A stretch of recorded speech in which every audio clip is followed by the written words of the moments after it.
கண்டிப்பா ஆபத்துகள் இருக்கு. ஏன்னு கேட்டிங்கன்னா, கைது பண்ண முறை இருக்கு இல்லையா? உத்வேகம், அந்த அப்ரோச் அதெல்லாம் பார்க்கும்போது என்னன்னா, ஏதோ ஒரு தீவிரவாதி வீட்டுக்குள்ள இருக்கிற மாரியும், தீவிரவாதிய போய் புடிக்கிறதுக்கு நீங்க கதவ உடைச்சிட்டு போய் உள்ள போய் புடிக்கிறதுன்றது எனக்கு ஒண்ணும் புரியல. சவுக்கு சங்கர் என்ன தீவிரவாதியா?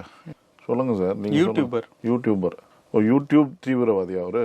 ஊடகவியாளர். ஊடகவியலாளர். இல்லை, ஏதோ அவங்க பிடிக்க போனதை பார்த்தா இன்டென்ஷன் வந்து பார்த்தீங்கன்னா, இப்படி பிடிச்சிட்டு போய் உன்னை ஒரு கசக்கி புழிஞ்சு தூக்கி போட்டணும் அப்படின்ற எண்ணத்தோட தான் போகிறாங்க. இன்ஸ்ட்ரக்ஷனே அப்படி தான் வந்திருக்கு அவங்களுக்கு.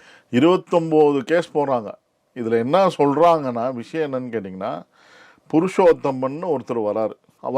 அவர் போய் அவர் சொல்கிறாராம், இந்த மாதிரி வந்து நீ என்னை ஏமாத்திட்ட, நீ என்னை மிரட்டுற, அந்த யூடியூப் அவரை பற்றி ஏதோ யூடியூப்பில் பதிவு பண்ணதை எடுத்துரு, அது வந்து 2 லட்ச ரூபா கொடுத்தா தான் கொடுவேன், 10 லட்ச ரூபா கொடுத்தா தான், நான் இப்போ 2 லட்சம் தரேன், அப்புறம் மீதியை தரேன், அப்படி ஏதோ வாக்குவாதம் நடந்து பிரச்சனையானதா, அதை வந்து கம்ப்ளைண்ட் கொடுத்ததுன்னா இது வந்து. ஸோ அதனால் வந்து விஷயம் அது அல்ல. இப்போ சவுக்கு சங்கர் வந்து முக்கியமான புல் காய் நகர்த்தலில் போயிட்டார். இந்த ஆட்சியே வரக்கூடாது, இந்த மூத்த குடும்பத்தினுடைய ஆட்சி நடக்கூடாது, உதயநிதி ஸ்டாலின் ஆட்சிக்கு வரக்கூடாது.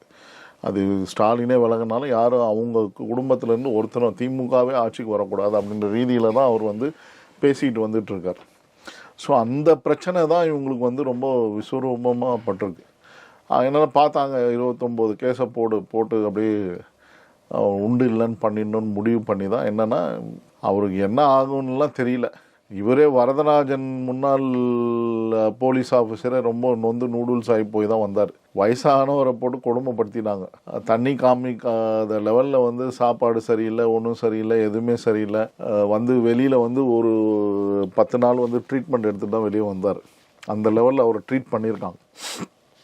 ஸோ இவரை வந்து என்ன பண்ணுவாங்கன்றது எனக்கு வந்து ஒரு மர்மமான முறையில் தான் அவரை வச்சுருக்காங்க. அதிகமாக வந்து இவர் வந்து ரொம்ப கொடுமைப்படுத்துவாங்க, சித்திரவதைப்படுத்தி தான் அனுப்புவாங்க அப்படின்றது தான். ஏன்னா லாஸ்ட் டைமே எனக்கு சந்தேகம் தான், அவர் அரெஸ்ட் பண்ணி வெளியே விட்டாங்க பாருங்கள் இடையில ஒருத்தர். அப்போயே எனக்கு சந்தேகம் இருந்தது, ஏதாவது ஒன்று பண்ணி அனுப்பிச்சிருவாங்க.